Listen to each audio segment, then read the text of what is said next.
নমস্কার, স্পটন নিউজে আপনাদের সবাইকে স্বাগত। আমি সাগর। এই মুহূর্তে আমার ক্যামেরার সামনে আপনারা সবাই দেখতে পাচ্ছেন যে মোহামেডান অবশেষে মোহামেডানের ফুটবলাররা অনুশীলনে কিন্তু নামলেন।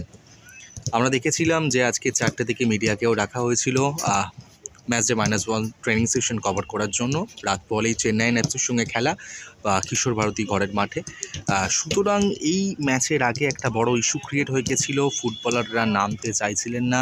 এক ফুটবলারের মুখ থেকেও শোনা যায় এমন, নো মানি নো ট্রেনিং। তারপরে কিন্তু শেষমেশ আমরা দেখলাম রজত মিশ্রা, মোহামেডানের সিইও, তিনি কিন্তু এলেন। যখন ফুটবলাররা ঘরের মধ্যে ছিলেন, নামতে চাইছিলেন না, তিনি এসে কথা বললেন। তারপরেই কিন্তু আবার ফুটবলারদের মাঠে প্র্যাকটিস সেশনে দেখা গেল।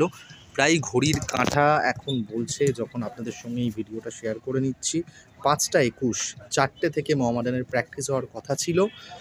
প্রায় 5টা 18-19-এর কাছাকাছি কিন্তু মোহামেডানের ফুটবলাররা এদিন অনুশীলনে নামলেন।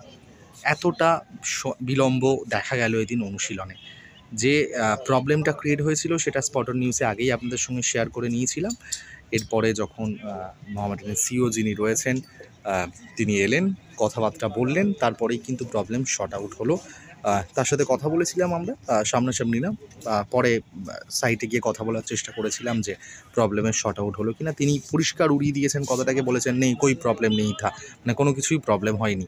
কিন্তু একটা প্রবলেম নিশ্চয়ই দানা বেঁধেছে বা একটা অসুবিধা হয়েছে, যে কারণে ফুটবলাররা নামতে চাইছিলেন না। এটা কিন্তু বেশ পরিষ্কার।